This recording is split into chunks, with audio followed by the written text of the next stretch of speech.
بسم الله الرحمن الرحيم. ازيكم يا حبايبي؟ عاملين ايه؟ ان شاء الله تكونوا بخير. هعمل معاكم فيديو النهارده لذيذ وجميل وهيعجبكم ان شاء الله. هنجيب بلح رطب اهوت، وتحاولي تجيبيه مستوي عشان تعرفي ايه تستخدميه. قدامك اهو، وعايزه تخزني منه تخزني زي ما عشان انتوا شايفين كده. هنخزن في الكيس كده، ما تغسليهوش قبل ما تغسليه، تخزني عشان ما يحمضش منك. تاخدي على قد الكميه اللي انت هتاكليها في الطقه الواحده. تخزنيه من غير غسيل، حطيه في الفريزر. طبعا تخزن في الفريزر. اللي هتعمليه بقى عجوه هيتغسل كده، هنعمله منه عجوه.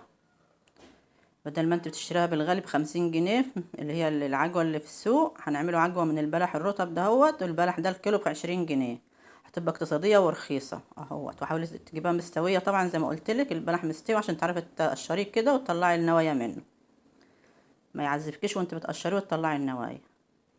وهتبقى دي اقتصاديه ومعاكي طول السنه تستخدميها، ومضمونه ونضيفه.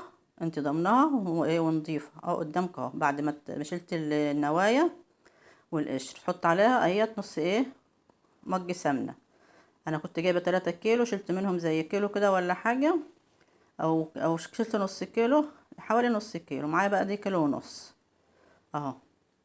تحطي سمنه، حاولي تحطي كميه السمنه كويسه، نص مج حلو، عشان السمنه دي هتسويها معاك. وكل شويه تغطيها، وبعدين هتاخديها تحطها على النار بقى وهي على النار تغطيها عشان العرق بتاعها يسويها. لو عندك بلحيه مش مستويه ولا حاجه كويس، السمنه والعرق دوت هيسويها. تقلبي وتغطي، تقلبي وتغطي. شايفين السمنه بتغلي فيها ازاي؟ السمنه دي اللي هتسويها والعرق بتاعها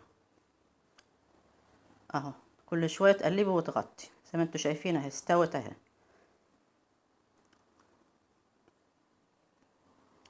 تقلبي وتغطي على طول اهو. شايفين؟ هتلاقي هي سابت ارضيه الصينيه اللي مسويه فيها، هي كده تعتبر طابت بقى خلاص. وانت هتحسي بقى اللي هي طابت او استوت اهي. سايبين بس، شايفين بس بقى عرض الصينيه ازاي.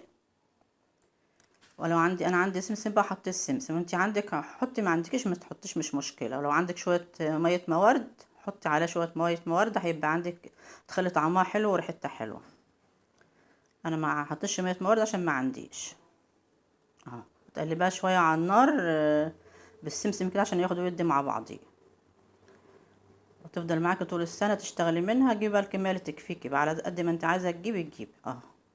شايفين نشفت وبقى زي العجوه المطبوخه اللي من بره ازاي، واحسن منها كمان. دي نظيفه ومضمونه وانتي ضمنها جايباها منين يعني. لكن المطبوخه دي متعرفش هي جايباها عاملينها ازاي وعلى مده حافظه، والعجوه بتاعتها نظيفه ولا لا. لكن دي بلح انتي جايباه نظيف وعارفاه وعاملاه كله على ايديك.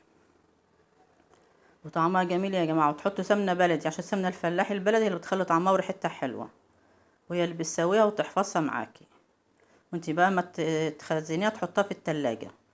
هتجيبي قالب بقى كده اللي انت عايزه تشكلي فيه اهيت. انا جايبه علبه قدامكم، وتحطي فيه كيس بتاع لبن، تفتحيه كده وتحطيه في العلبه، عشان الكيس مش هيخليها تلزق في التشكيله اللي انت هتحطها فيها. سواء قالب بقى زي ما انت عايزه تحطي، اعملي عايزه تعمليها رول، اعمليها زي ما انت عايزه. تضغطي كده عشان تشكل، تاخد شكل العلبه اللي قدامك دي كده، والكيس مش هيخليها تلزق. وتحطها شويه بقى ايه في التلاجة قبل ما تطلعت ايه تقطعيه اهو. حطيتها انا في التلاجة بقى وطلعتها اهوت. هنبدأ بقى تقطعها على قد ما انت عايزة. تعملي بقى مخبوزات، تعملي بقى قراقيش، قرص،